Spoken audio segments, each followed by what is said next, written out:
Now we start. Say it again. It's OSO Fresh. I'm here. Let's make it happen. All right, cheers, buddy. Cheers to you. I seriously appreciate you doing this. It's been several years, but I will give a proper introduction. Okay. So, back when I used to have some people would call a DJ career, although I was worthless. Anyway. People coming up, could you?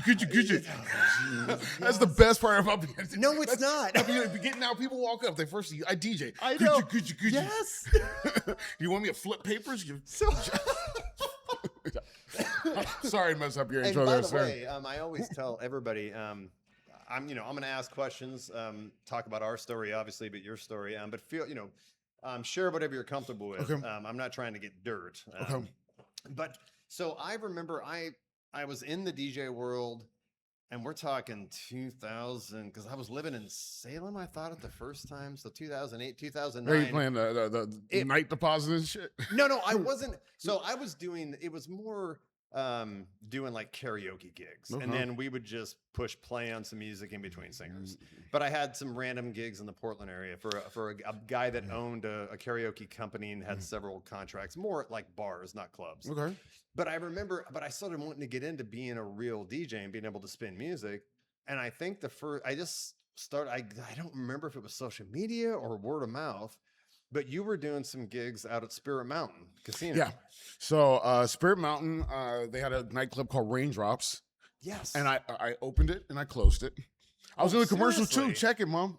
You were the first DJ, and then you stayed there until they closed. So they found me on Z100 because I was doing the noon workout.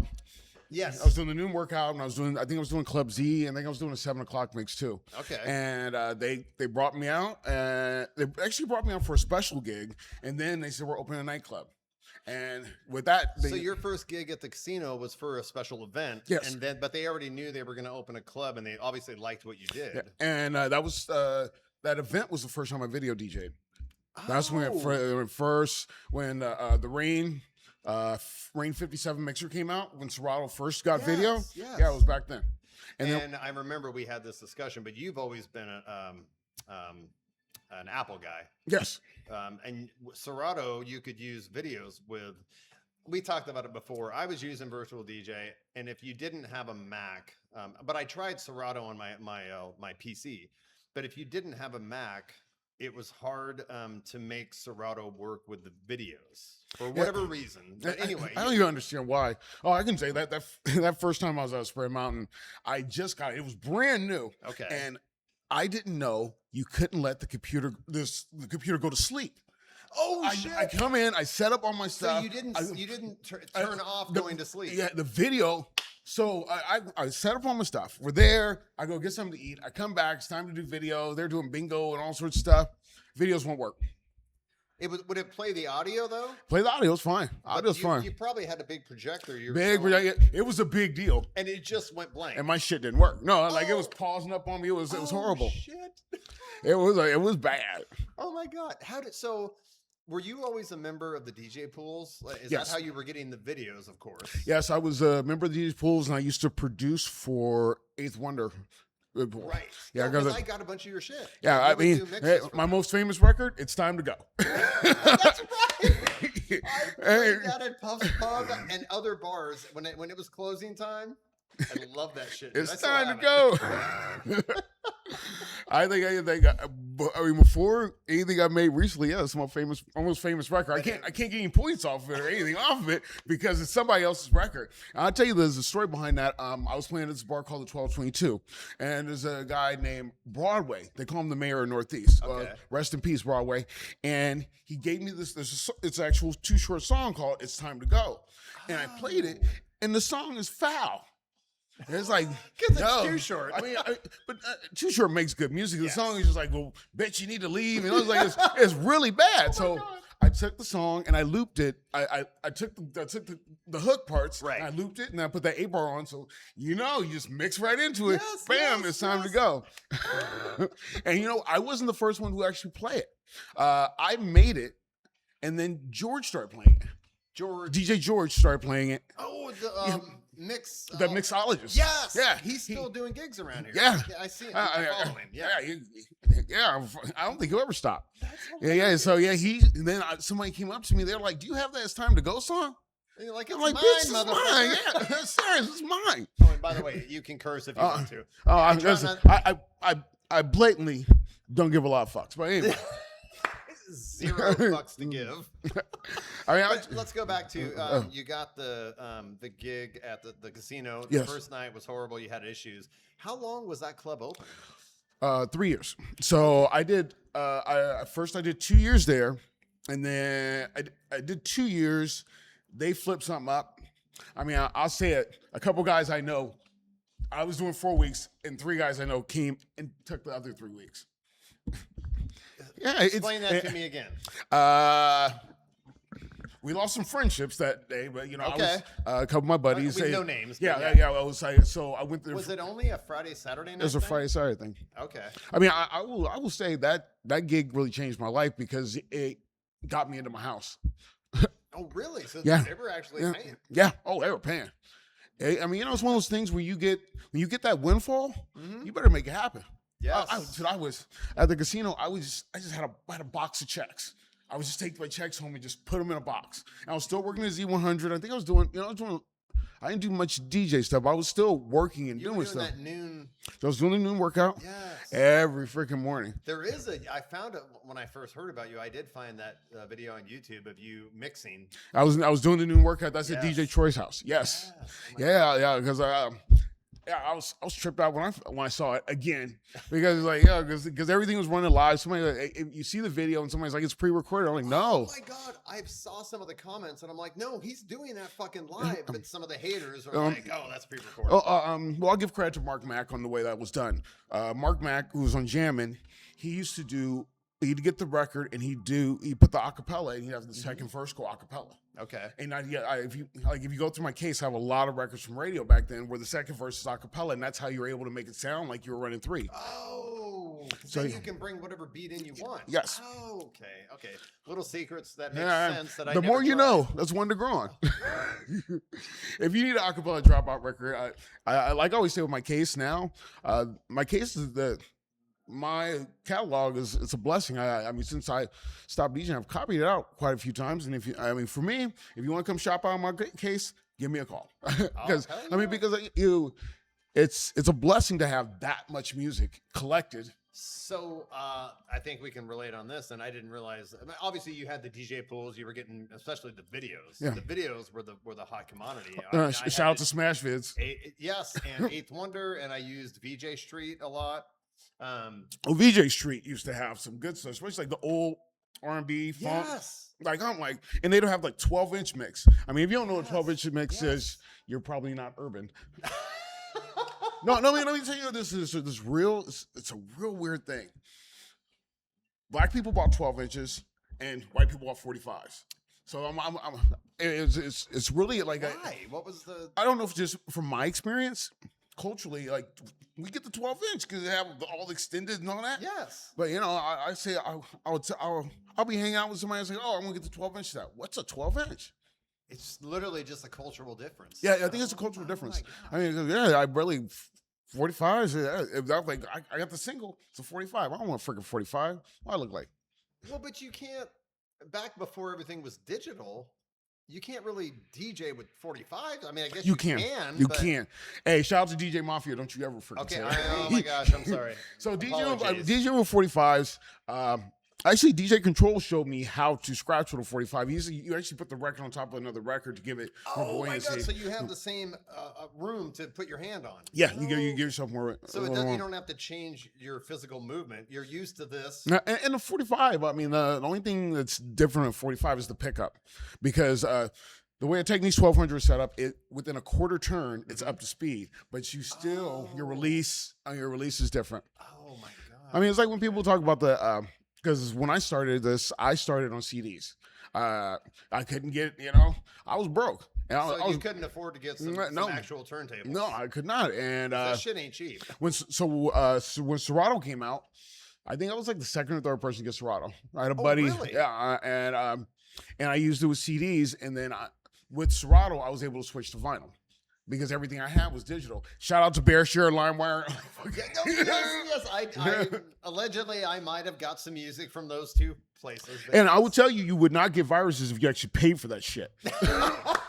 So I bought the license. Yeah, I would get the viruses. Okay, that makes so much sense. But switching on to and everybody's like, there is the vast difference between vinyl and like using a controller.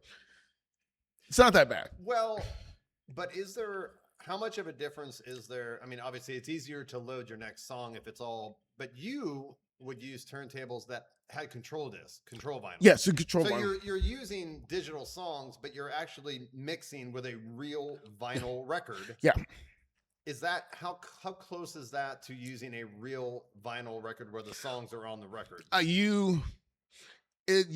You're not gonna fuck up. If the needle skips, you're not gonna be into the next song. But actually, it was I had to grow a little bit with it because I remember I got it. I was like, Evil One, come teach me how to use these things. Well, a lot of names, lots of names, and then drop them all. Give credit to people. Hell hey, yeah. I would. One thing I would say, and I'll say straight up, I'm the product of many, and I'm very proud of the people who stood behind me. And I'm into that, man. With the biggest difference is it's the pitch control. Yes, because on a real, if you're doing like, I know Wicked uses real vinyl. And only uses real vinyl. Yes. So I know they have a pitch fader on real vinyl, but all that does is slow down the record. You still have to know what the fuck you're doing. That's it. So the biggest difference on digital in comparison to vinyl, there's a signal on the record.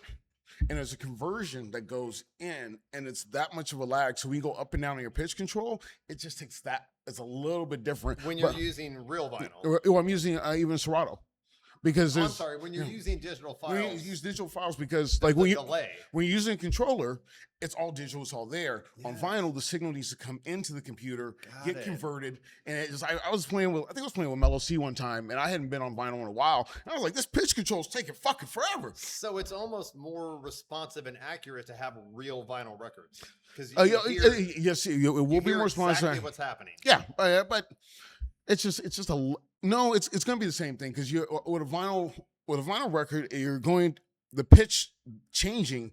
There's always going to be a little bit less of a lag. Okay. There's going to be a lag over digital. Okay. Oh, I was watching the old school guys. You ever watch the old school guys when they adjust the pitch? Yeah. They go up, down, up, down, up, down. I've seen. I think I've seen George and I've seen Control in 8 bars. Boom, boom, boom, boom, boom, boom, boom, boom, and it'll lock in. This motherfucker locked in so good he could go have lunch and come back. So they're actually using the pitch control in a totally different way than a digital DJ does. Because they had no reference point. Right. There's no BPM on the screen. Exactly. So and you don't have a sync button. Yeah.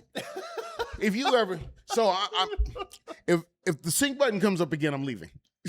I will not mention it. Okay. I promise. I'm sorry. I will not mention it. Sync, auto mix. No, I had a motherfucker come over to my house one time. I was like, I'll teach you how to DJ, whatever. First thing you do is put on auto mix. I'm like, get the fuck out my house. Get the fuck out my house. Fuck, man. Auto mix? So, okay. I will use auto mix when it's like a wedding reception. I just want to play a playlist. I'm not trying to scratch. See, the thing is, don't. Okay. Yeah. Well, I'm retired. Tell me what I should have known 5 years ago. Just let a song play the way it plays. I want to hear I want to hear the song the way the fuck it is. And that and the way it auto mixes. Are you suggesting it's better to just let one song end and then just manually start the next or song? just let it play? Hey, if you're when it runs out, when you're just not manually start the next song. Set up a playlist and just let it go for itself. When you're not supporting a dance floor, you can have gaps. Oh, I see what you're saying. When you're supporting a dance floor, you're gonna have problems. I was with my buddies and they had the auto mix on Spotify, and the horrible things it does on my Apple Music, it does some nasty stuff. Yeah. And I'm like, what's that weird thing? And then it's gonna start me because the beginning of the song is as important as anything else. If you take that away from people, because when you do auto mix, it cuts out parts. Yeah. Drop my buddy's dad, he used to DJ at mixers. Well, he owned mixers. Tigers. Yeah, he owned mixers. Shout out to Kevin. He never mixed. He just dropped on the one. He's just boom. Okay. And that's I learned that because when you're in real war, when you're really going at it and you got to get them, sometimes fuck mixing. Mixing's done because I got to pop you in the fucking head because you have to wake the crowd up. So sometimes I see what you're saying is let that song finish, but if you know what BPMs you're at, you know what the last beat is going to be, and that's when you drop the next song. Yeah, Is that called a hard cut kind of? I think it's just called simple cueing. It's whoa, how you doing? It's kind of intuitive because when you're just playing songs, you're not worried about BPM because there is a restriction to mixing that BPM will get in your way. Yes. I'll see a guy, I'll see a guy hit a pocket at like 120. There's not a lot of records of fucking 120 and see a guy get fucking stuck there. You're right. Yeah. Hey, Larry, stop playing Finally by CC Pedersen. No one wants to hear that shit. You're shot out of a cannon, James. Thank you. No, this is the best ever. I'm glad you're comfortable to just give your gosh damn opinion. Y'all motherfuckers know. Have you met me? If you've met me. I knew this was going to be awesome. Okay, let me try to go back. So you said when you first started DJing, you were working with CDs. Mm-hmm. What was obviously going through high school and all that stuff, you were probably into music, but what was the first inspiration where you're like, I want to do this? Shit. I knew I wanted to do music the first time I heard Planet Rock. That was the first record I ever wanted. And then I really like Mixmaster Ice from UTFO. I like Terminator X from Public Enemy and Jam Master Jay. Yep. So watching those guys really got into it. But the song that made me want to DJ is it's on the Color soundtrack. It's called Paid in Full. It's a 7-minute cold cut remix. The movie The Colors? Yeah. It's on that soundtrack. Yeah. Okay. And it's the Eric B. and Rakim remix, and they took these British cats took everything and put on the record. They put like some Indian music on top of it. It's wow. Paid in Full, the cold cut remix, and that's when I started making pause tapes. Because a pause tape is when you have a dual cassette and you just cut pieces and pieces and pieces together. Oh shit! So you were doing that with cassettes? I was doing that with cassettes. I think I was like 12, 13. Oh my god! And then I think I got my first mixer. I was 14. Audio Technica AM100. And it was just the mixer. Just the mixer. I give you a fader and a crossfade and all that. Yeah, I inherited a SLD2 Techniques turntable. Pitch control was bad as fuck, but that's how it worked. And then over time, I started making music. No, I think I tried to DJ. Okay. So I'll tell you about me and my DJ life. I had left home and I allegedly was a DJ, and some girls around the corner were having a party. Okay. And they said, "You DJ?" I said, "Yeah, I guess." Hell yeah, say it with confidence. I got 20 records and a bunch of cassettes. I had no idea what you needed to fucking DJ. So I didn't have a car. There was a Safeway in between their house and mine. Okay. And I went and I got a Safeway shopping cart and they carried my stuff over. So when I did the party, the guy was like, "We're going to call you DJ Shopping Cart." And then I said, "No, call me DJ Safeway." So for probably 10 years, my name was DJ Safeway. That's my original DJ name was DJ Safeway. And I'm DJ Safeway, the OSO Fresh. Because when I was in a rap group, I thought I'd have some copyright issues. Okay. So right, with Safeway. Yeah. Company. Yeah. Okay. But it's weird if you're in Chico in that era. Chico, California? Yeah. Okay, so I didn't know about that. You're not originally from the Portland I'm from area. Portland. I just lived down there in high school. Oh, but after you left home, you spent some time in Chico. My brother lived there for a while, so I've been to that town. If you were there in that era, it wouldn't be weird to call me DJ Safeway. Like if you're out of towner, you'd be like, "Why the fuck you got to call that guy DJ Safeway?" What do you do? And I would say my name was more famous. I think I only played like 4 parties. Oh my god! And I would tell you that first party, I was subpar, and you know what they did? The Chronic had just come out. They were like just throwing the Chronic, and you really could you could be at a party. I would say this between the Chronic. What years are we talking? Like 92, 93? Yes. I would say Doggy Style and the Chronic are 2 albums you can just throw on. And you could go have lunch. Yeah. Go to the bathroom. Yeah. Serious. They are fucking bangers. Yeah, they really are. I mean, and from there, I started working on production stuff. I think I started sampling when I was like 13 or 14 because I had an Apple and I started sampling. Shit. And then How were you sampling back then? This From CDs? it was a sound card that you played directly into. And I learned how to make loops very early. And I think I actually officially started recording. I think I was like 17. I had this dude downstairs named Hadari. Boy, he was a piece of shit. But shout out to Hadari. Did the mixer you bought, you could loop? I could not. No. Then so how do you actually make that mixer got stolen at the second party. Oh, Jesus. I mean, I'll leave my shit. I think we cool with these motherfuckers. Nah, never ever leave your equipment at a, especially if there's a whole bunch of girls, because they brought some work over and the work took my shit. I mean, you got a dip and you took my records, motherfuckers. Lesson learned. Lesson. And I didn't get with none of them. I mean, I at least should have gotten something. I mean, handy. Oh my God. So now you have to replace that shit, and you're not rich. Nah. And then I ended up getting a pyramid mixer, the same one they sold at Radio Shack, that long one. It had like all these the graphic. But it was just the mixer. You didn't have turntables. I had two turntables. They were bad. And then my amp was Fisher, like all in one, where they used to have the turntable. You were providing the PA too. Barely, yeah. That shit would go for nothing. I can tell you one thing about that. At that party, I think it was that party, I put on MC Hammer and cleared the whole fucking place. Everybody left? I think I put on Turn This Mother Out, and everybody fucking left. Everybody. Shit. God. So that was a learning lesson. Yeah, I was learning. I learned a lot. Yeah, I learned a lot. But I think with the sampling, I had the computer thing, and then it was a while before I really officially got in. I think the first sampler I officially bought was a Roland MS-1.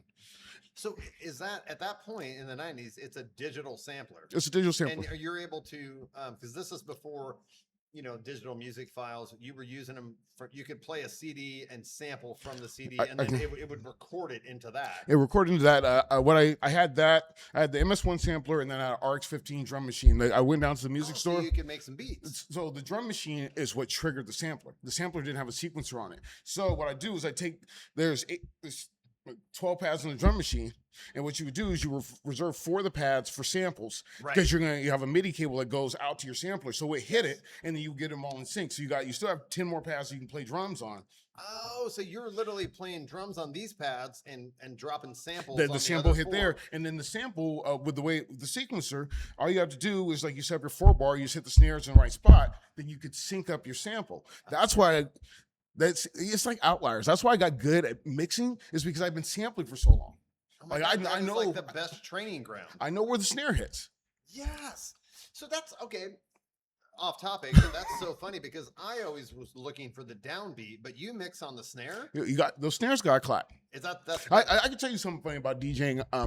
Everybody has a like most DJs have a tell when you hear their snares clap. Like, if you really listen, like Juggernaut, I can always tell when Juggernaut's been something about, like, because there's a little during the course of an 8-bar, there's a little bit of flex where it goes on and off. Right. And you can tell. I used to be able to tell guys, tell who's mixing by that. Okay. Because everybody has everybody's a little bit different, but they're very consistent on how they're different. Holy shit. So they have their own identity. You can tell. You can hear it. I can hear it for a while. I mean, now I don't know. I'm old, 6'7". Oh my gosh! I think I know her. Yeah, you know her? Lauren. I think. Anyway, so I'm sorry. Let's go back to Chico. Okay. How long were you there before you ended up back in PDX? I was in Chico till 2000. So like early 90s. Yeah, early 90s, 2000. And were you just doing the DJ thing, or did you get into the radio work down there? I worked for DMV. Oh, California Department of Motor Vehicles. Yes, that's just the job where people are like, really? The only time I ever was in a California DMV, this is funny, a sidebar, was 1990. My brother lived in San Diego. I visited him for a summer. And back then it was easy to do this, but he took me into a California DMV to get my fake ID. All right. So I walked in and said I was my brother, and I lost my license. So I had a fake ID with my picture, but my brother, who was older, his info on it. Other than that, I've never. But anyway, yeah. Statute of limitations. And when I worked in the head office. So I worked in the building where they made driver's licenses. In Chico. No, in Sacramento. Sacramento. I moved.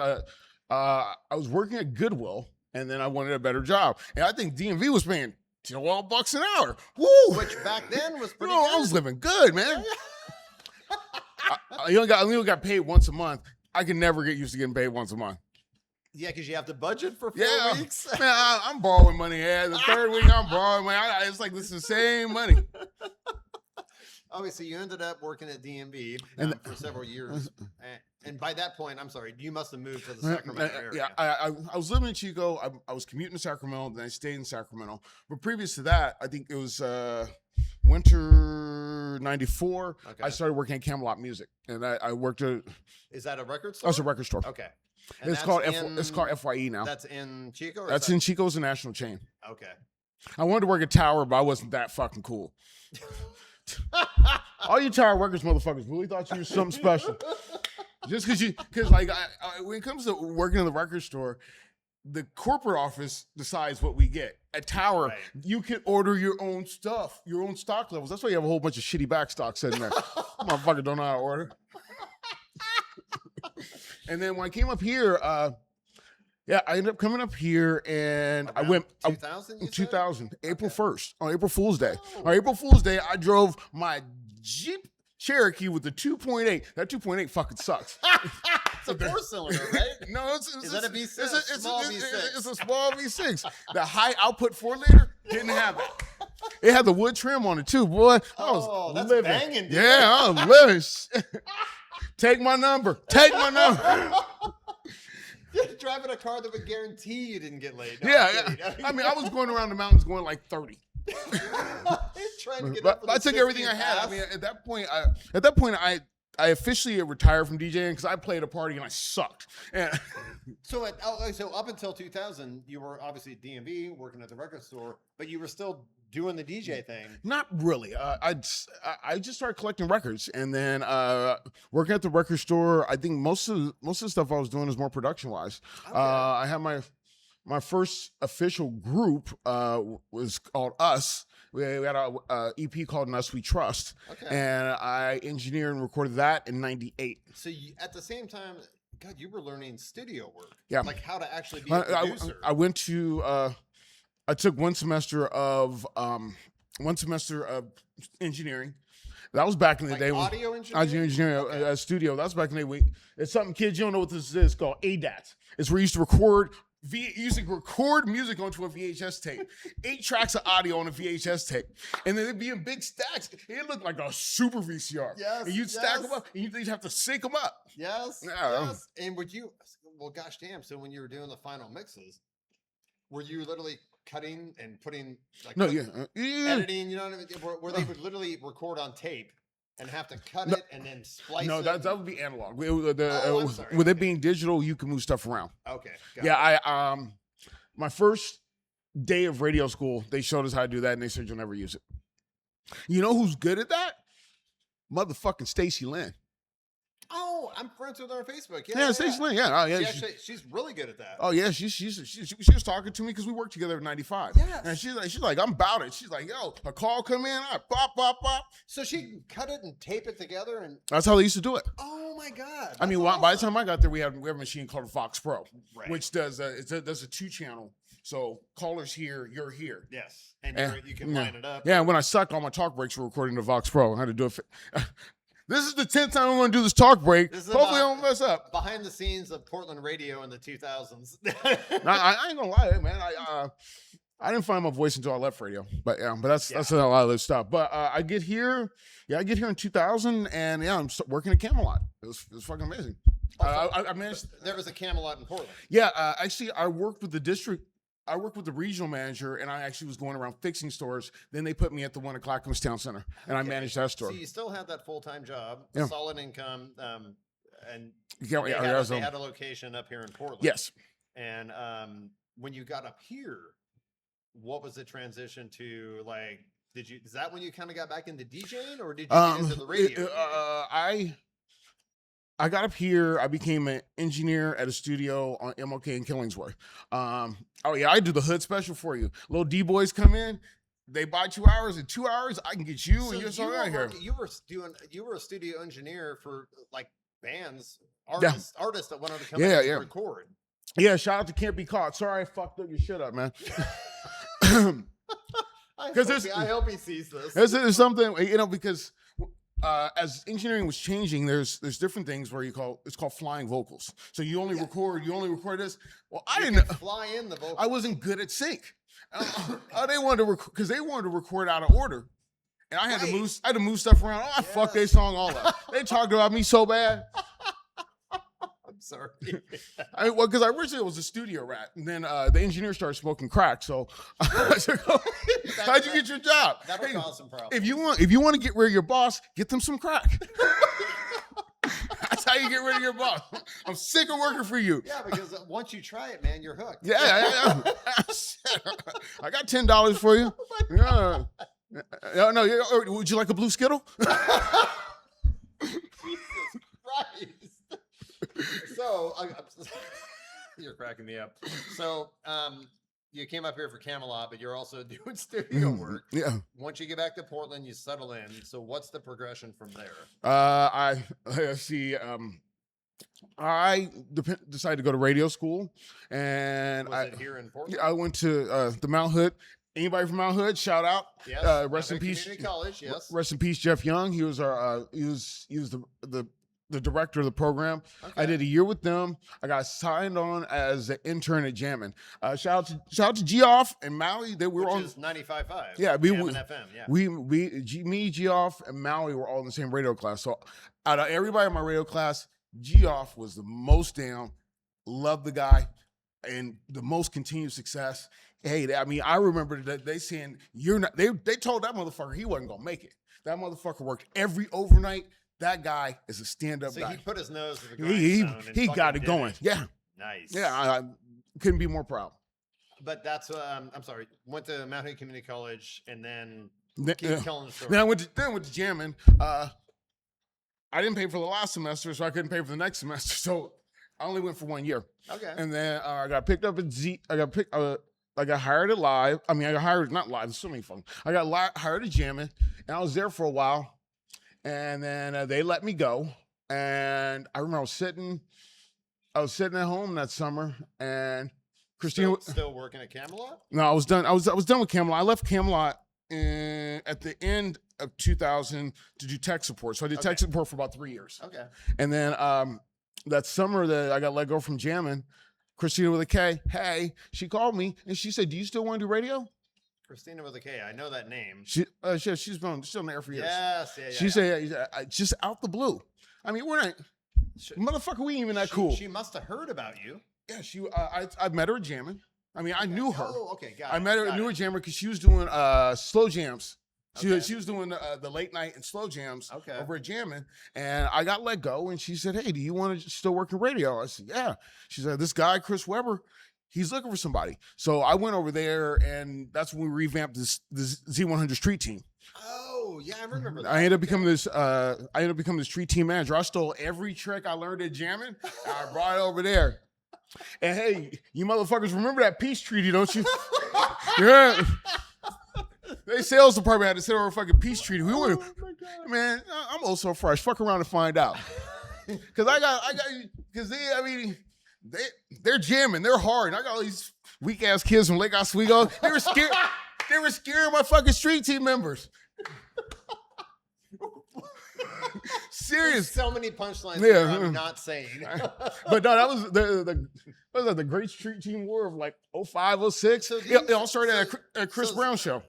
Z100 and Jammin' FM, they weren't under the same Clear Channel? No, different parent companies. Jammin' was owned by Rose City Radio, which is Paul Allen. So Jammin' and KXL were in the same building. Got it. And hey, Carizi, am I urban enough? This motherfucker almost sent me to work for Lars Larson because I came into the video like I came into the interview like a grown up. I thought you'd be too straight laced, bitch. Oh That is the funniest thing, Hey, white folks don't judge no black person's blackness. Serious. I mean, like this motherfucker saying, I ain't black enough to be on. All you white boys is rolling around sagging your pants, but I'm not black enough to be on the goddamn station. I was going to say, that's the last people that have the right to have an opinion on that. Yeah. So I almost, but I will tell you the reason I got into radio. Sony from the Playhouse. I saw her out at a bar once, and I was like, how'd you get into radio? And she said, I interned for Lars Larson. And I said, okay. You gotta be one. I gotta be one to put my head down and pay dues and do whatever. But I can do this radio thing because I was already good with. I was good with audio already. Yeah. So I end up with that. But yeah, we got to Z. I think within about a year and a half, we started mixing. I started mixing and doing the noon workout. Right. And that was it just a noon to 1? It was 12 to 12:40. We had the fitness expert Daniel. He would be there. Yeah, but you were literally mixing live on the radio. I was not mixing live on the radio. The only time when I was syndicated to Idaho, I mixed live out there. With this, it's just the setup wasn't there. So you were able to do it remotely. Yeah, I'd be in my house in my socks and my drawers. I mean, but every day I had to drive down to the station to drop off one CD. Got it. Oh, yeah. I'm sorry. You would make the mix at home and then bring it. Yeah. But it was. You mixed it yourself. I mixed it myself. It was a real mix, yes. You weren't doing it live at noon. No, it was a real mix. You did it at home and you fucking mixed it live and then they played it. Yeah, and and being able to do that, it gave me it made my production grow. Okay. So that's when I started well, if I need this to do this, then I'll make it right now. So there's a lot of stuff I would make the morning of, and be mixing on the radio. Was that almost better because you weren't overthinking it? Yeah, it was. However, you woke up that morning and what do I want to do today? Hungover, yeah. No. But what? Maybe a song dropped that morning. Yeah. That'd be good. Well, with the noon, it was always fun because the noon was a lot of. It was during the mashup era, and I was doing a lot of mashups and blends, all the way because it was me, and it was RPM. RPM, he was on another station. Yes, yeah, so we were direct competition. Good guy. I got great ratings. Good guy. Hey, you gotta be about that shit. So I was a good run, and then I think I stuck with Z until Live 90. Well, Stacey Lynn again. Stacey Lynn all comes back to Spirit Mountain. Stacey Lynn saw me at Spirit Mountain, liked the way I played. Was she just out there as a guest? Yeah, she was just hanging out there for work. And I was like, "Oh shit, you're fucking Stacey Lynn." Oh, that's the first time you met her in person. Yeah, because I can tell you this: I've worked with almost, except for Commander Tony, I've worked with everybody else in the Z100 Morning Zoo. Okay. Valerie Ring. Yep. Terry Nelson. Yes. Yeah, Terry Nelson. Terry and Nelson. Terry. I worked with Terry down at KPAM. Because he was hosting afternoons at KPAM, so I worked with him as a producer. Okay. Nelson, I never met Nelson. He called in on the phone once. Okay. But all those guys. Yeah, he just over my radio career, I just ended up with him. But Stacey was out there as a guest in Spirit Mountain. She saw you. I mean, she was out there having a good time. I mean, I hope you didn't go home broke. No, so she comes in, and then a little bit later, she hits me up on Facebook. And in radio, you don't want to fuck around. She's like, how you like what you're doing there? I'm like, I am doing okay. Do not just let this be some kind of trick. Very neutral response. And she recruited me to come over to Live 95. Okay. And then I went to Live 95, and that's where I was. My mixing was so good, they brought me to their station. They said, we'll figure out your jocking shit later. And and from there, that's when I used to do Splash Bar. Now that was pre-recorded. Right. They would say I was live on the radio. No, I sat at home, recorded 4 hours of fucking mixes, and then I gotta go play. Well, but you put in the fucking work. No, it was just you did 4 hours at home, then you had to go DJ for 4 hours. So you worked 2 shifts. Yeah, literally. But I would tell you one thing about doing club and radio. They sharpen each other. It's like iron sharpens iron because there's things I was better at. And the other thing is, if you saw me in the club, I did not sound like Z100. It was different, Right. I'm still black, motherfucker. I mean, I still got to play some good records. I mean, because I came up, because I paid dues. And I played hood clubs. I really did. Yeah. I mean, motherfucker got shot outside one time. Yeah. But then Concept Entertainment. Shout out to Dan Lentz, who I just talked to recently. He owns Dixie Tavern. Yep. He brought me. DJ Mafia, I handed DJ Mafia, Tony DJ Mafia, I handed him a demo. He handed it to Dan. Dan brought me in, not to DJ, to run fucking lights. Run lights? Run lights at this club they had called the Zone. I forgot what was before that. The teen club downtown. Oh, I know. Yeah, I know. I can't I remember. remember the Quest. It was the a Quest. Quest. It was a Quest before they rebranded and called it the Zone. Yes. And DJ Mel, great video editor, one of the Portland great DJs. I would open and close for him. But Dan, I was like, you run lights. you fucking run. I DJ, I play other places and stuff. But nah, you fucking run lights. But you're still working at jamming. At that point, I'm working at Z. Oh, Z100. Mm-hmm. Okay. I'm working at Z. And working at Z. And yeah, it was Z. I think it was just Z. Z. Maybe you said it was jamming that got you into Splash Bar. No, Live got me into Splash Bar. There's 2 95.5s, and I worked on both of them. Oh, that's where I'm getting confused. So Jamming 95.5 dissolved. Oh shit, I forgot. It was like 09. Yeah. It was like 09 because what happened is they did CBS did a station swap with us. Got it. So we got 106.7 and we got 107.5. Okay.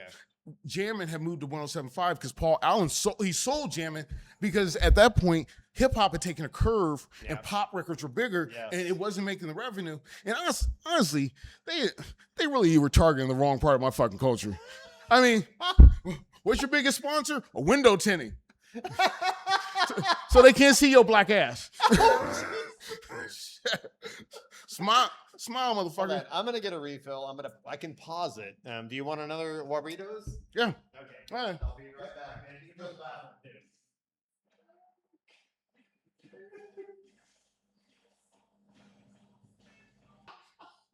We are now recording again. Perfect. Oh my gosh! All right. All right. I'm trying to keep track of this.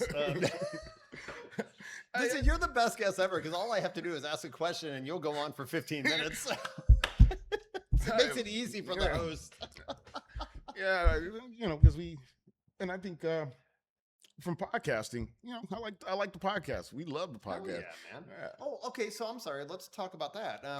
Your partner, his first name was Chris. Yes. And he went on his podcast name was The Host with No Name. The Host with No Name, right. So what was the inception and the origin of that? We were messing around one night and we just started, pulled out the phone and we just recording ourselves and just having a conversation. Having a conversation. It was great. I had recently been let go from Live 95. Okay. So one day I had an old USB mixer.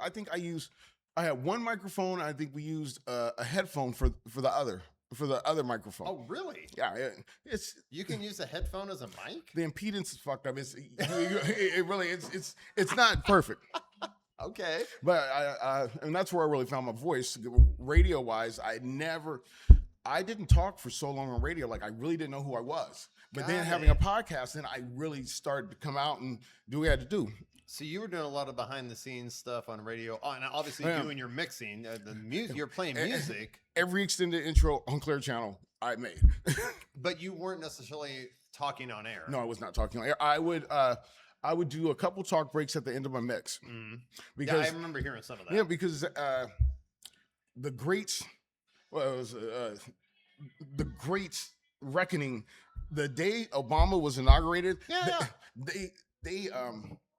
They fired 20% of the staff, and my was that just a coincidence? Clear Channel was cutting back. Less is more, right? Okay. So they tried to take me off the air, and what I told them, I said, I would, because they're like, we're not going to pay for a board operator to be here to run this mix. Okay. So that meant the mix. I had to do everything with the mix. Felix, great guy. Felix, he was my host, and what they would do is I'd send him the mix sheet, and he would send me the vocal tracks. I'd do the mix, I'd put together the whole mix, and then I would go load it into the computer, and it would just play. And how long were these mixes? Was it like... It was 3 hours. Jeez, so that's what we were hearing on the air. This is before it was all pre-programmed and all like AI'd and... it's radio is... You have them... I think Jammin' was the last station I was at where you actually played a CD. No, by the time I got to Clear Channel, it was all digital. I guess what I'm asking is, how long ago was it where the DJ could actually choose the song? Shit. Are we talking like 80s or 90s? We're talking 80s. Oh, okay. Motherfucker, don't you ever see one thing... that you have to work with the program director, Mm-hmm. and because the program director, what's on the air is his responsibility. Yeah. And if you fall out of alignment with what he wants you to play, you got a Yeah. problem, because playing a record, there's more ramifications. So I just played that record, I snuck it in. And there was no tolerance for that, because I, like, back when I was doing the DJ thing, I literally would get on the website of those stations just to see what was hot. Mhm. What do I need to download this week and have ready for the club? But I was like, and you could literally, they would list hour by hour what they played on some of these radio stations. I'm not naming anybody specifically. And I'm like, you played the same fucking song in the same order every hour on there. I'm like, what the fuck are you doing? Let me tell you how radio works. I mean, because before it went crazy, I think it was right before 2010 it went crazy, where the rotations got smaller. I mean, Very small. Because I mean, we were playing a record, a record get 40, 60 spins a week. And it felt like that, but by the time I got to like 2012, no, Boom Boom Pow was paying 120 times a fucking week. Yeah, Every hour, sometimes twice an hour. So when it comes to pop radio, there's a thing with pop radio. Pop radio, so when it comes to talk radio, that's TSL, that's time spent listening. That's how you judge it. Right. When it comes to pop radio, it's by the quarter hour, and it's a cumulative of how many people come in and shop at your store. So when you are listening to pop radio, it's not meant for you to listen to it all day. You want to listen to something all day? Listen to fucking K103. Right. With pop radio, when you get in your car, the good song's on. Go to the gym. Sweat it out. Pop They back. are trying to maximize every time you happen to turn on that station. It better be a banging song. It's going to be a banger. I see what you're saying. And hey, it's on again. Does that work? It does. God. It does. You don't. Short attention span. I mean, that's where we're at in this You world now. just don't spend you wouldn't spend all day on a record. I mean you wouldn't spending all day listening to Z100. That's why I make the comparison with K103. K103 has a wider rotation. Yeah. So that's why when you go into businesses, K103 was on. Yeah. Hey, shout out to Tony Coles. Yeah. Because you want them to spend time there. Yeah. Oh my God.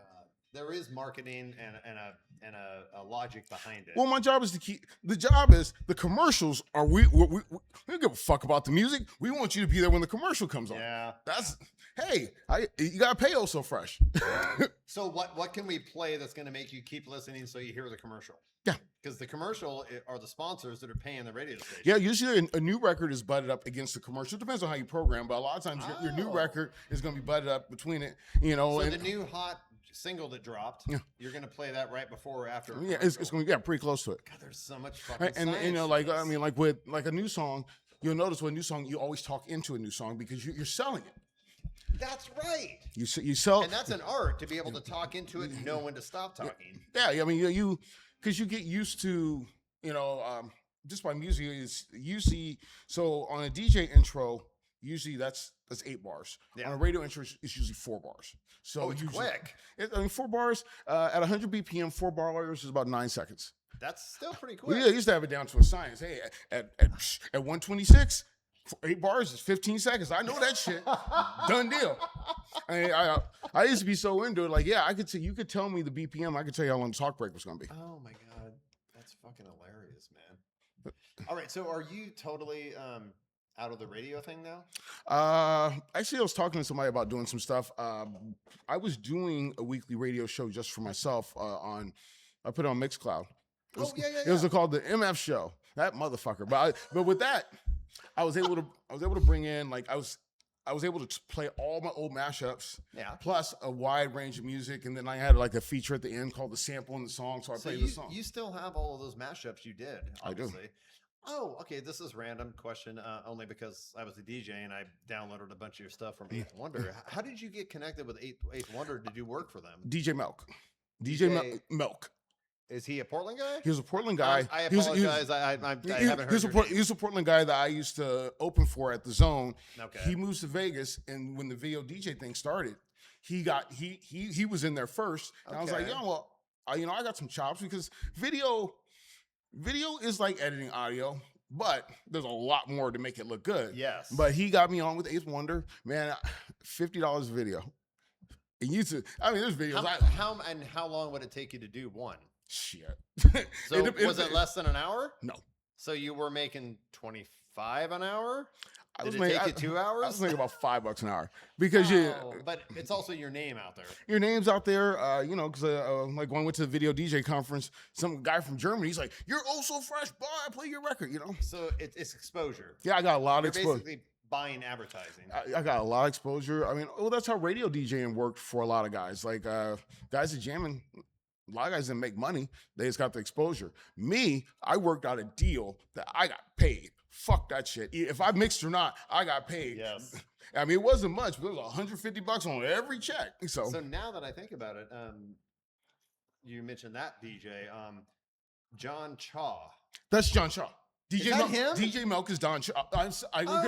John Chaw is Okay. DJ Milk. Because I would get a lot of his. He would do a lot of extended ones, intros, outros, but I know he ended up in Vegas. So that's who you're talking about. Yeah, John Chaw. Okay. Sorry, I did not say your government name, John Chaw. Good dude. Good. He seemed like a nice guy. I actually, when I was in the height of mine, which by the way, I should clarify, I am nowhere in the same vicinity of a DJ as he is. But I was doing the thing. And let's break it down. Could you play the right song at the right time? Yeah, but that's not where I was going with that. Okay, go. I'm sorry. I was more going to the fact that once technology advanced, where everything was on software, and you had the button I will not name for you again. Yeah. And everything got easy, and a controller it killed the market for real DJs like you. Well, because a bar could hire some fucking kid and pay him $75 or $100. Because looking back, this is real shit. I'm talking to you. Yeah. Looking back, I was one of those dumbasses that Puff's Pub was willing to give me 4 nights a week. Right. Laugh, fucking. I mean, 4 nights a week is tough at the same bar. I didn't know what the fuck I was doing, and because of the software, it was easy. And I had a library of music. Shout out to Nick and Lowell, who provided that library of music for me. But now with perspective and time, some time away from it, I'm like, dude, I literally fucked these actual real DJs because I could undercut them, even though I didn't know what the fuck I was doing. The market changed and the barrier to entry got a lot lower. Because exactly. No laptop DJ stole any DJ's job. It didn't work that way. God, because so. the people who hire laptop DJs were not going to pay for what. So they weren't going to hire you anyway. No, they weren't hiring. Okay. Me. Yeah. I hope you're not just saying but yeah. No, because I've taken people's jobs. No, hey, Frequency. Remember when I sat in for you at Top Shelf? I had just lost the casino, and I went down to Top Shelf, and I just in Vancouver. Yeah, I was bored. I was bored, a little drunk. I said, "Hey, let me get on." I got on for a fucking hour. They're like, "You don't come back next week. You come here. I'll take your shit." Oh my God! But in the same way, that's why I was always so excited and appreciative, because you would come do Puffs, on my night. It was actually like I would rather have OSO Fresh here, because he actually knows what the fuck he's doing. Well, the key to Puffs was just like any bar. You walk in, you get there early enough, you just let the jukebox play. You listen to what the jukebox is doing, and you get rhythm off the jukebox. Where are they going with this? And someone's like, "I'm not playing that shit." But also to practice, I would go to dive bars, and when you have the app, I would just program. I used to go to dive bar right up the street. I would program from my phone just for practice, just to see what I could do to a crowd. Are you talking about like when they had a digital jukebox? Any digital jukebox, right, yeah. I would go and I just like touch tunes. Yeah, touch tunes. I would use touch tunes. Yeah, and I would just sit there in the corner of the bar, sipping, going, "Oh, what do they respond to?" Yeah, basically, I would try out records that way. That's how I practice. I never thought about that. Well, I learned a lot about programming because I used to go to a karaoke bar called the Galaxy, 9th and Burnside. It's called something else now. Okay. It's a Trio? Yeah, it's Trio. Okay. Trio nightclub down there. It was a converted Denny's into a karaoke bar. 9th and Burnside. East side? Yeah, East side. Oh, I'm sorry. I was thinking downtown. Okay. Yeah, East side. They didn't let me downtown. Oh, would you Shit. stop? You were a splash bar. I didn't get downtown. No, I had to work my way into downtown. Downtown was different. Oh, okay. Downtown, they So didn't hire how did- $50 DJs so downtown. Let's talk about that. How did you end up at Splash Bar? Splash Bar, I had gotten alive and they wanted to pitch something to Splash. Shout out to Chris, Splash, Dirty, that guy, good guy, stand-up guy. And we walk in there as me, my program director, Louie, and the salesperson. And I just made the deal. I said, this is what I'm going to do. And, and really, they weren't letting a lot of us play downtown a lot. I mean, brothers weren't playing those bars quite like that. Is that really a thing? It was a thing. And I know that sounds like an ignorant question, but I'm asking. You can ask any DJ from my era. They will walk up to the booth and say, it's too dark in here. That word. They would say it's too dark in here. Because Splash was kind of, I guess, what you would call the Pearl District. Yeah. But that was an issue? That was an issue at a lot of bars. I mean, really, yeah, because when you look at the makeup of the population, that it's only 12% black, but there's 75% black motherfuckers in here. What the fuck we doing? No, Portland's 6%. No, it was like, but I mean, also they want you to say a certain way tonally. At Splash Bar, I had a couple incidents where I cleared the bar. Like everybody in this motherfucker's on the floor. Hey, whatever you're doing, stop it. Nobody's drinking. And it didn't matter what color. Yeah, whatever color. They were all just dancing. I mean, when it comes to urban music and predominantly black clubs, it's a different rotation. You're not going to be playing all your dance music and stuff like that. Like when I play in the neighborhood, it was different. But you got more. A downtown scene is just different, But you didn't want to go into a certain lane because I see what you're saying. You don't want to be that kind of club. Well, I remember back in the day, there was a time you couldn't play Lil Jon records. Even when it was hot. Even when it was if you played I Don't Give a Fuck, they would fucking cut your shit. Just kill your music. I mean, they would look at you funny. Like, Get Low, that's when it all crossed over. Yeah. But before that, no, there was a time where, there was some records you could not play. Jesus. But DJ Reckless would be out here at Hot Shots, like on a Wednesday night, playing all the Dirty South shit. Oh, yeah, you'd be out there just watching it. So, okay. That's so funny because I was working Puffs the night that somebody got shot. As I was DJing, somebody got shot, and it was a white guy.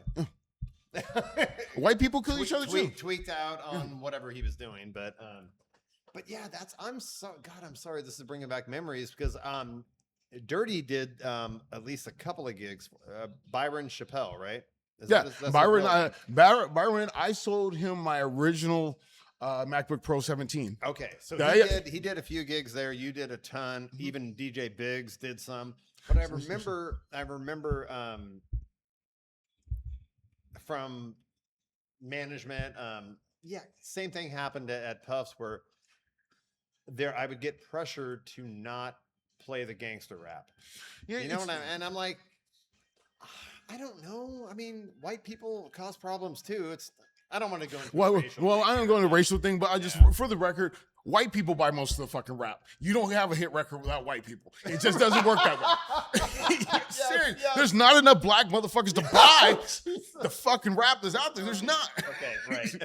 But no, it really came down over time when the records became more popular and they were playing them on the air. Then you had more of a mainstream crowd because the hip hop at a certain point would attract a certain element. I'm not gonna lie, but as it grew and it became so dominant, then you couldn't get away from it. But you also you didn't want to do it in blocks. Right. Oh, I mean, because there'd be a guy, I used to be someplace and a guy's just playing Fuck Your Mom for 30 minutes straight, and you're like, so drop one or two in, but get back to something a little happier. Because I tell people, what you want to do to become a good DJ is learn how to start a fight and then don't do it again. Because you can start a fight with records. You can push. Yes, you can. Learn how to start a fight. Because music is emotional. Yeah, the music is a time capsule. Yes. Because when you play music, what you do is you invoke an emotion. I mean, because a memory. Yeah, because when you think about it, I got 500 motherfuckers on the floor thinking the same thing at the same time. It's a brilliant thing. Yeah. But it takes time. But you just when it comes to doing it. You just want to be careful. You want to have a nice rotation, and you want to play to the whole crowd. And just kind of read the room. Yes. Be aware of your environment. Yeah. So let's go back to Splash Bar. Okay. So I'm sorry, you got the gig there. How long were you there for? I was like there, I think 3 years. So when they let me go, was it once a week gig? It was once a week, every Friday. Okay. And when they let me go from live, Splash called me and said, "Hey, you still want to do the gig?" Fuck yeah. Yeah. And then they brought Ice down, and Ice would host it. Yeah. So me and Ice, that's where I met Ice. It seemed like we went there actually a couple times. I will give a shout out to Pam because her really good friend Darren Thorpe, he ended up, he had a full-time job, but he ended up working security. Somehow when me and Pam first met, we're talking 2011, 2012. This guy Darren that she was really good friends with ended up getting a side job as a security, and he was working I don't know, the same company that was providing security, but that whole circle, Splash Bar was one of them. There were some other ones. Shout out to all the Islanders. Man, if I could say somebody protected my ass, man, all Islanders that were doing fuck security, you gonna be okay.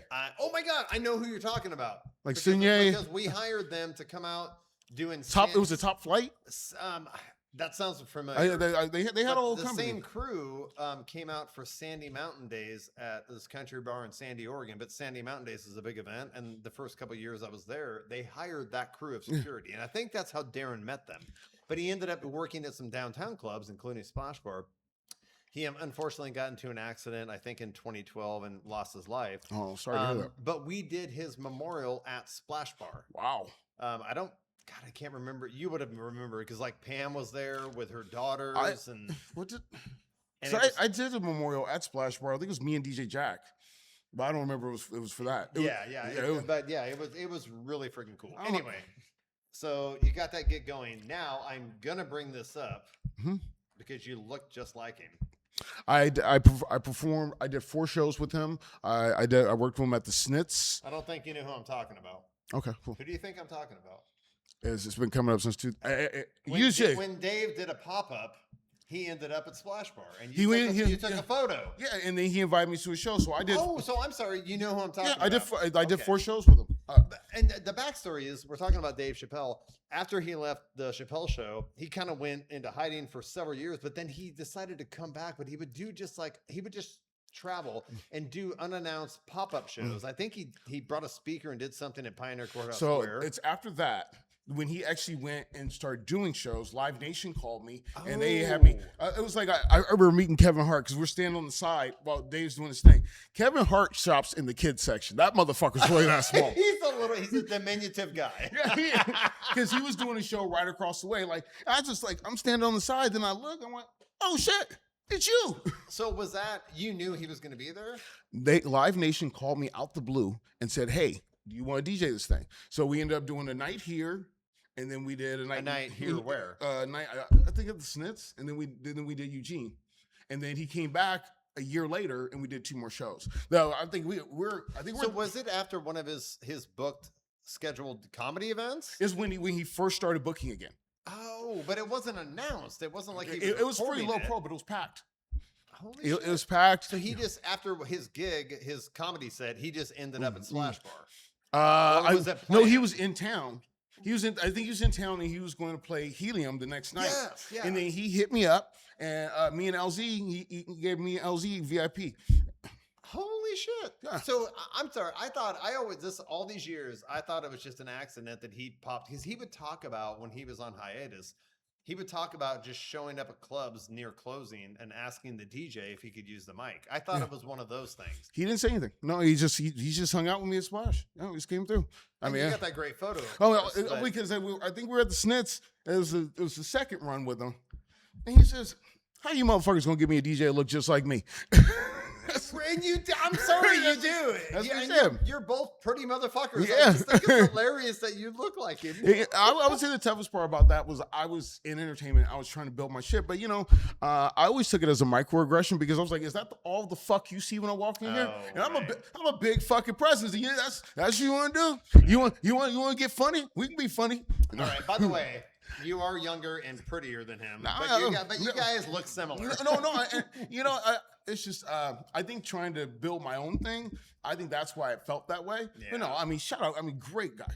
No, Yeah. I mean, I love his comedy. I love him as a intellectual comedian. It's almost more about like social commentary at this point.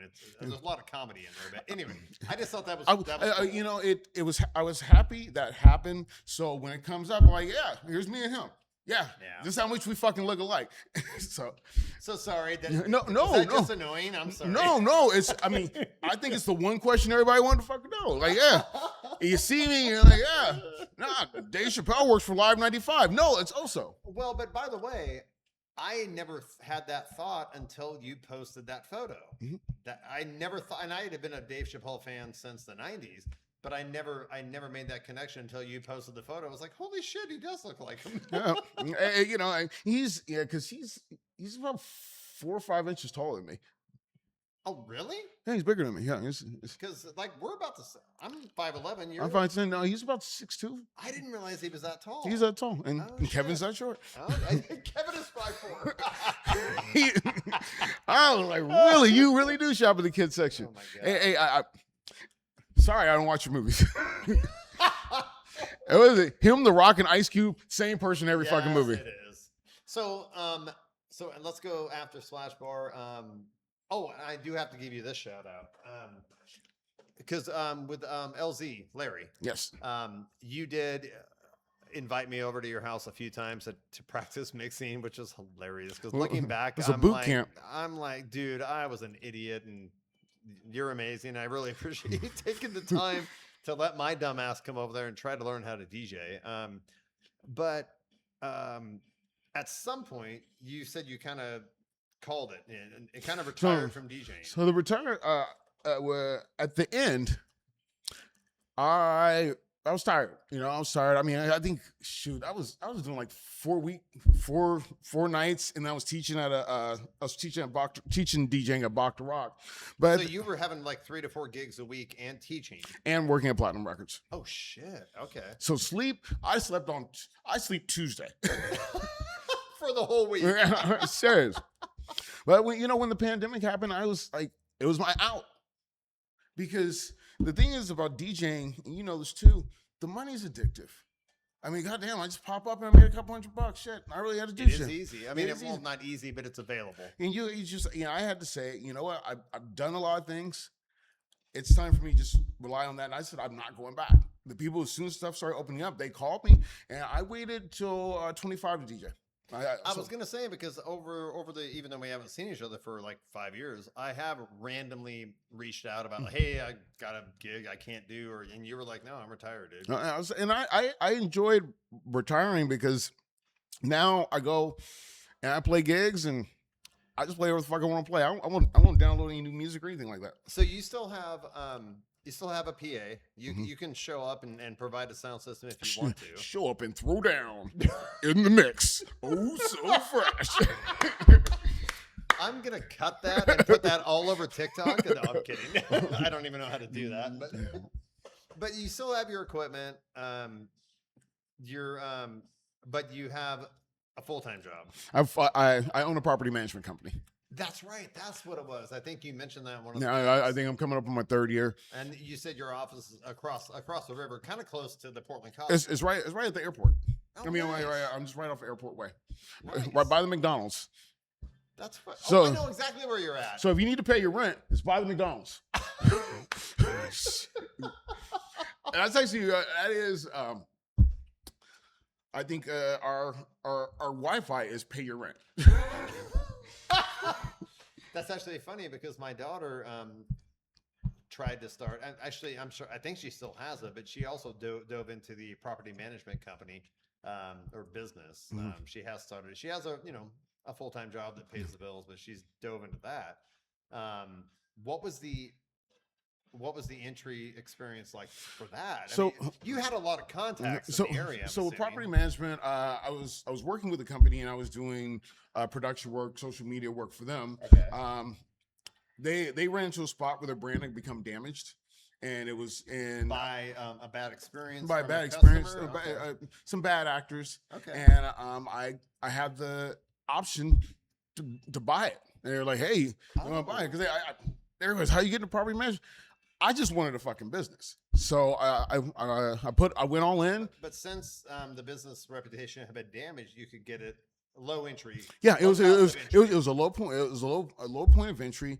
I only was able to retain 250 of the like 700-800 doors they had, but it's just fine. It was manageable for me because I went 250 doors, like which means separate accounts. That's how many places you have to manage. I managed like 16. But still, that's a lot, dude. There's a lot of personalities. It's a lot of places to be responsible for. It is, but when you're talking about property management, the people that own these places they just want to be able to collect the money and not have to worry about it. It is my job to take care of the owners, and I put the same passion into property management that I put in DJing. I mean, I make because we've all lived in apartments. And yeah.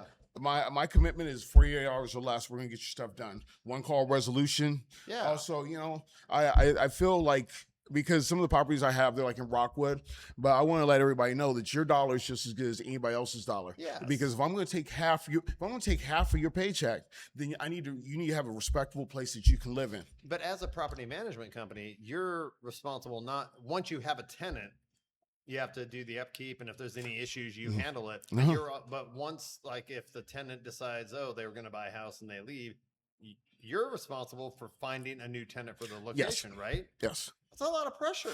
And my goal for my tenants is I want to be the last place you rent from before you buy your house. That's good. I mean, so you take care of them. Yes, I do my best, and some people don't like good service. I'll tell you that. Please expand. No. Some people just like, yeah, you fuck up every day, and it's like, no, man. Your sink messed up, and I got somebody there within an hour. What am I doing? That's better than I ever had when I owned a house. Because people, they will. I had a guy, an old school property management guy, that he'd show up at your house and say, "I'll be back," and never come back, because that was a common thing. I wonder if that's a side effect of the changing dynamic or the changing expectations in the world, where everybody thinks everything should be solved instantly. Everybody's on call. Everybody's doing Instacart. I don't have to do anything. I can just put this app on my phone and get my groceries delivered. I don't have to actually go out and do work, or I want instant gratification. Well, I'm supposed to get every question answered right now. We have an app, and we have an app too, and that's how you put in your request. And it is different. I mean, what their expectations are different. I mean, for me, I walk into a place.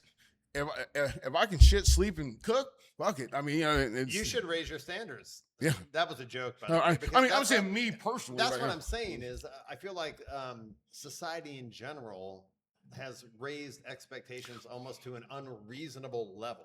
Yeah, if that makes sense. Because I got an old apartment building downtown, and this girl moves in, and everything's wrong. I'm like, the building's old. You're paying $9.99 a month, because there is a certain amount where, like, I lived in an old apartment building. It's old. It's not perfect. No, it's not perfect. It's been around for 70 years. I mean, yeah, but with tenants, they usually sometimes they go through streaks where they're really needy. Upon move-in, they could be really needy. I always tell my people, like, yo, you want to get move-in right? Because if they complain on the first day about something, they're going to be on your ass forever.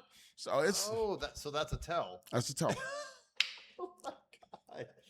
All right, we don't have to, so what's the name of the property management company? Your Home Property Management. Your home. Your Home. Y-O-U-R.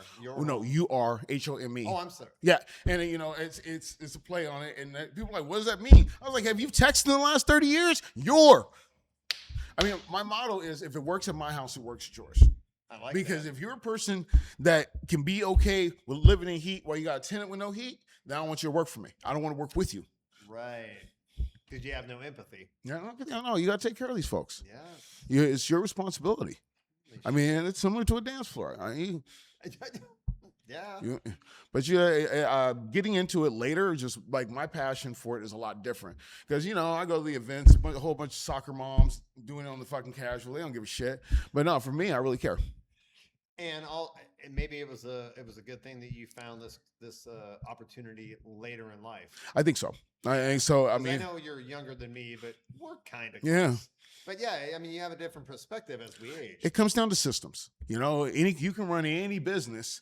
You just need to have the right systems in place. So I've been the last couple of years just building the systems to make it work because I can't drywall, I can't do shit. Now I can diagnose a lot of stuff because I know how it works. Yeah. But is you putting the right people in place because no, I don't have to be an expert at that, but I can be an expert at customer Surround service. yourself with people that are smarter than you. Yes. And allow them to do great things. Because like, you know, being around me, it's always an idea factory. Yeah. What do you got to say? What's your perspective? Yeah. Because we don't all see this. We don't all see stuff the same way. Yeah. So having some grace with everybody. Yeah. I mean, and allowing for that. Wow. Let me check the runtime here. I don't want to keep it too long, but perfect. Yes. Do you have DaVinci? What's that? You have DaVinci? I haven't even heard of that. Get DaVinci is a good editing program. It's free too. Oh, so this is funny. You asked before we started recording. Yeah, I don't come in with an intro. I just hit record and we start talking. I have had one or two podcasts that I did have the guest requested that I edit something out, and I think I used what was the editing software? Wondershare. Yeah, I would. I use DaVinci over Wondershare. I use Wondershare. Wondershare is a great. It's a great piece of software. Either way, I don't like to have to edit, but if I have to, I can cut something out. I mean, we've had to edit because the host with no name will say I was someplace I wasn't supposed to fucking be. James, you are never somewhere you're not supposed to be. That never happens. I'm like, hold on. So you should have had a ball gag or a muzzle for DJ, the host with no name. Sometimes he would let shit slip. He was a shit starter. Yeah, he knew he was fucking up. Shout out to host with no name, Chris. Hey, shout out. Yeah. I did listen to several of your guys' episodes. Oh my god. It was fun. It was very unorthodox. I mean, hopefully I don't get banned or canceled for the show. No. But no, it was good. It was great to have a nice take and just really, you'll see with podcasting. I mean, there's a lot of introspective to doing a podcast because you learn more about you as you're talking to people. You learn more about yourself too. And that is why I literally don't want to have to edit. I literally want to hit record, have the conversation, and then I'll hit pause and just post it. Because I don't want to edit for time. I don't want to. If there was a dramatic pause in the conversation, I'm not going to cut that out because that changes the whole flow of the conversation. It's also more difficult when you're in a video setting because you'll see the cut. In audio, you won't know.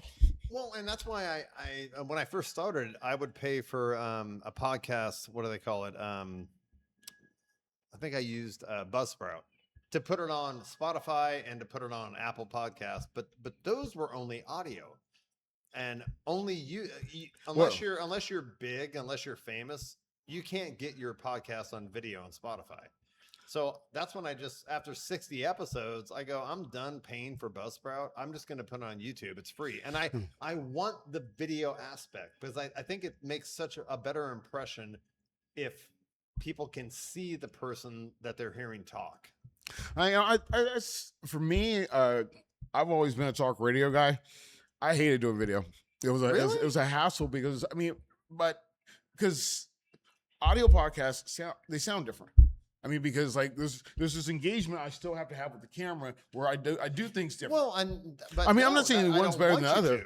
No, it's not one's better than the other, but usually you could see a difference. Like if you did one with no video, it's just a little bit different. Interesting. It's a different approach to how you do it. Because what I always tell people is like within the first 5 or 10 minutes, you're going to forget there's a mic there. You're going to forget there's a camera there, and we're just having a conversation. We would be doing the same thing if we met at Starbucks having coffee. It's just a conversation. And that's what I'm trying to do. And then we start hugging. Yes, I'm going to hug you before we leave. Yes. Okay. But I think the point, the emotions, the point of the story comes across better if you can see, even if it's not HD video. It's all right. If you, I mean, you look better than I do because you're younger. Well, I guess that's what it is. There we go. But I feel like the content of the conversation comes across better if you can see the person as they're talking. Because what do they say? The majority of communication is visual, not audible. Well, the upside of audio is it's a more passive medium because as they teach when you get into radio, it only takes 1 sense to listen to audio. With Right. There's a higher Absolutely. You have to do more to engage, but I like video. I think it's cool. Hey, but hey, mom. I want my motherfuckers. If I have any listeners, shout out to Gwen and Teresa. I always have to give them a shout out. My 2 listeners. I want them to listen to the whole thing. Yeah. And see the video and see the person that's telling their story and yada yada. So I think video is we converted to video because I think we were probably like 30 episodes deep, and then a guy I worked with, he had hired me as an engineer. I showed him the podcast, and we ended up getting us a video crew, and we would record every week. And that's when we did, because we did a couple live specials. We took over 6 West like twice. Oh, really? Mm-hmm. We had Andy Stokes. We had Andy Stokes. I know the name. Yeah, we had a good time. Well, when you say you took it over when you were DJing, or you did the podcast? The podcast. It was called the Hype. It was called the Hype Podcast I Live. remember the Hype Podcast. Yeah, shout out. But those episodes were called the Hype Podcast Live. Yeah. LZ was my DJ. Yes. Fuck, I hated that because I did everything. I said one thing about Chris. Chris, you don't do shit. We love you, Larry. That motherfucker just shows up. Does not care. Oh my God. Yeah, she just shows up. I'm like, can you write the description? Maybe. Oh, get the fuck out of here, Chris. Oh, and oh my God, that's funny. I actually have, the same as I did with you, randomly over the last couple of years, if I have a gig I can't do. Is Larry still doing the thing full time, or just as a only special events, Larry books. Yeah, I think Larry does it at least. I think he's doing 70 mobile gigs a year. Oh wow! But he's not doing the clubs anymore. No, I mean what with the Red Lion. We were over at the Red Lion. Hey, shout out to everybody at the Red Lion. We had a good time at Red Lion. Yeah, it was fun. Yeah, it was good times. Absolutely. Oh my gosh! Although I will admit this.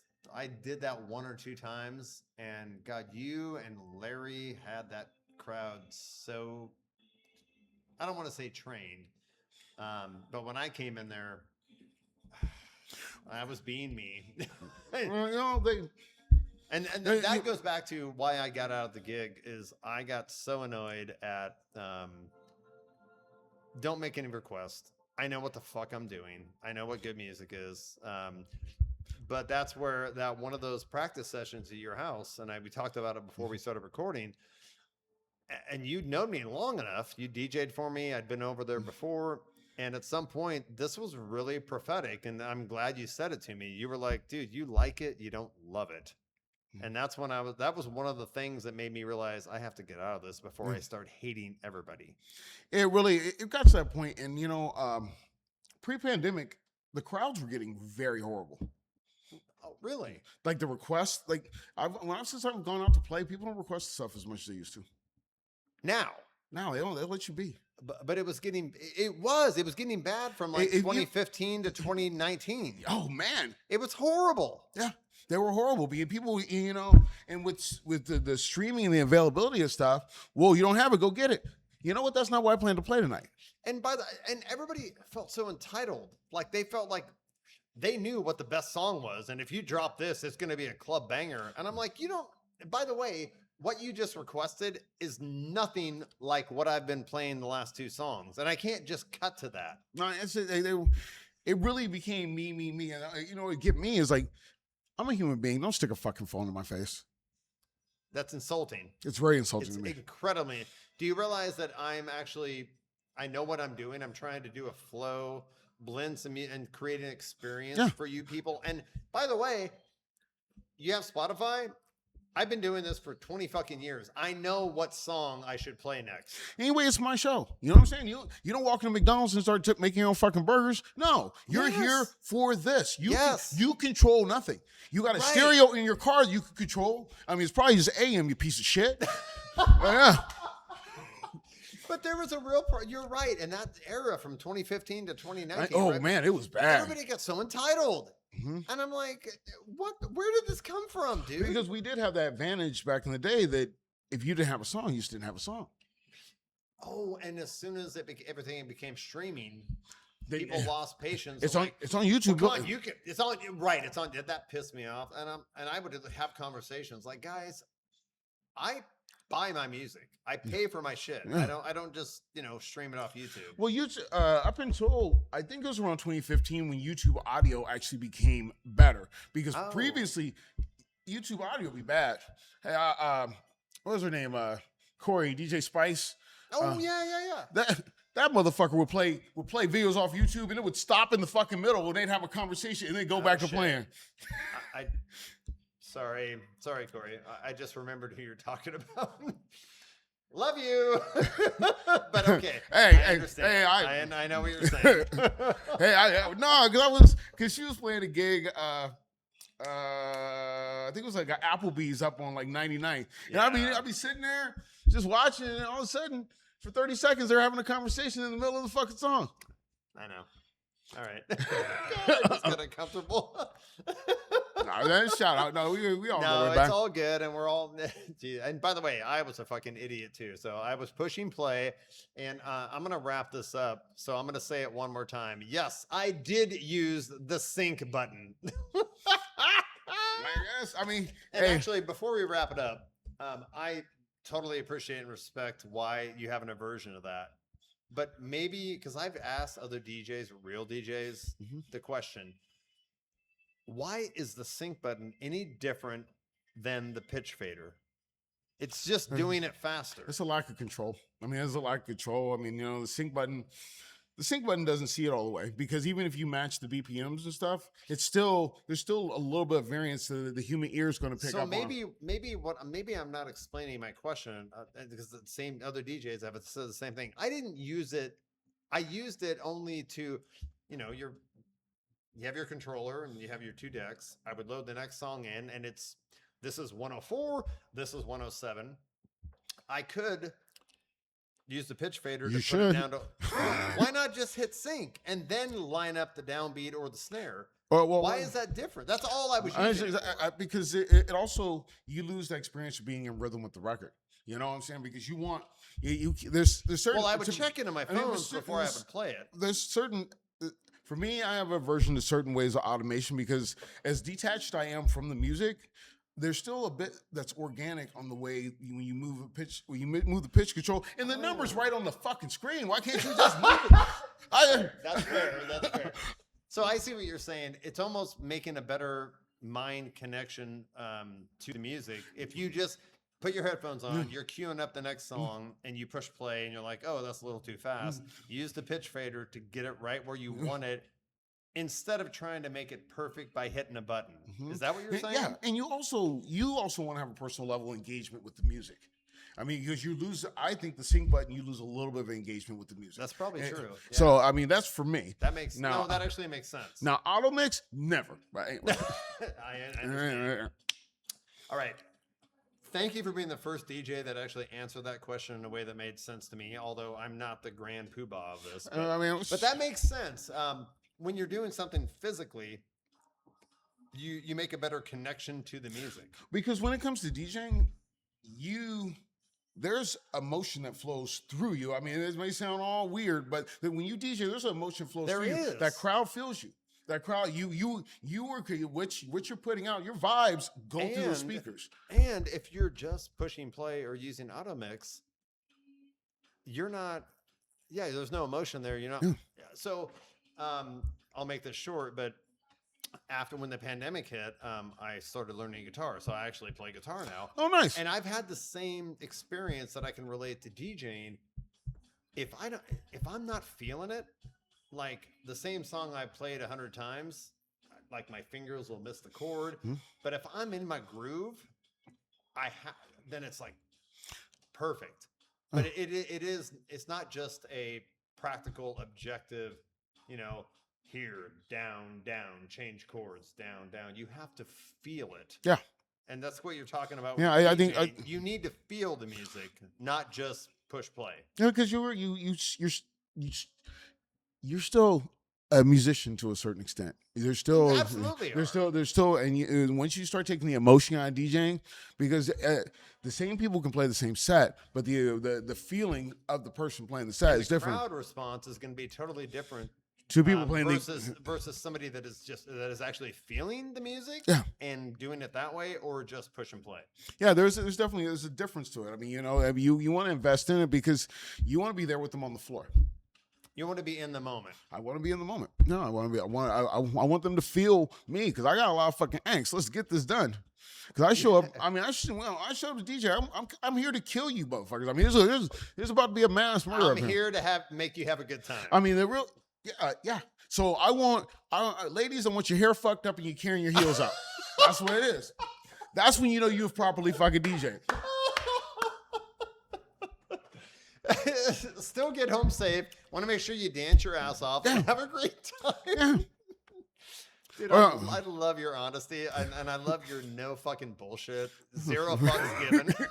Oh, I mean, I used to when I used to close out Refectory, I would say, it's mammogram time because because Refectory, like I would come, I think we're out at 2. And then I would slowly bring you in the last 15. Oh, you're getting your freak, baby. That is so funny you mentioned Refectory because my good friend Sparrow, who is a local musician that I've gotten to be really good friends with, but she when it was open, she used to just literally. She lives in Vancouver, but she literally would go to Refectory just to dance. Yeah. I'm gonna ask her. You must have been there at least one of the nights. I did Saturdays there for about a year and a half. I guarantee that Sparrow danced to your set. Yeah, I mean, they promote RPM shit. They went, Ghetto Tuesday. They promote for fucking RPM. You got the white guy running Ghetto Tuesday. Then I got nothing. I'd sit there on Saturday night. They didn't say if I was gonna be there or not. All right, I'm seriously gonna wrap it up, James. Shake my hand. This has been fucking amazing, dude. I'm really glad we connected. Let me just stop it. Well, I gotta get one. The album comes out Tuesday. Oh, that's right. It's still fresh. So we talked about it, but I also am going to keep promoting it. PDX done changed. The full album comes out. It comes out on Tuesday, which would be August 4th. August 4th. Because I went old school on my release date. Because back in the day, music came out on Tuesday. Oh, that's awesome. Yeah, they wanted to push it to Friday. And I said no because let's put it on Tuesday. Find it on Spotify, Apple Music, Amazon Music, YouTube Music. All right. Yep. OSO Fresh. Check out the new album, which is dropping Tuesday. Yes. And everybody who's liked the video, I really appreciate it. I mean, I didn't know it was going to be such. I didn't know PDX. Dude, it's a banging song. I didn't know it was going to have that much effect. And it also speaks to anybody that grew up in the area. Yeah, it really does. I mean, the nostalgia with it. I mean, I love my town. It was just great. I mean, I ended out very positive. I mean, we got better things coming, but we've been through some shit. So let's accept the reality. But you know what? There's light at the end of the tunnel. I mean, everything's getting better. I'm very optimistic. I'm happy to, finally get something out there and express it, and give a shout out to everybody. And seriously, even if it wasn't you, I mean, it's a great fucking song. Thank you. I'm not just promoting it because it's you. It's a great it's a banger. Well, thank you. Well, banger might be the wrong word, but I would fucking dance to it. Like it's just got that beat that I love. The lyrics are on point, and then with the R&B chorus comes in. Well done, sir. Yeah, it ain't the same no more. But hey, I'll get you involved. We might be doing a promotion with it, so we'll definitely get you involved. But to all your listeners, thank you for letting me talk shit to you. For shout out to Gwen and Teresa and everybody else. Gwen and Teresa, hey, we love you. And a shout out to the Brothers Cascadia downtown Evergreen Pub. They have always been so kind to let me record podcasts here. And Elizabeth, she is the best. She puts up with me when I keep requesting. Oh, is the room available? These could be a little bit colder. Oh my God! Stop it. It's because I bought it for you a while ago. All right. Thank you, James. I'm going to shut this off. I really appreciate you, sir. And we'll say goodbye off camera. Okay.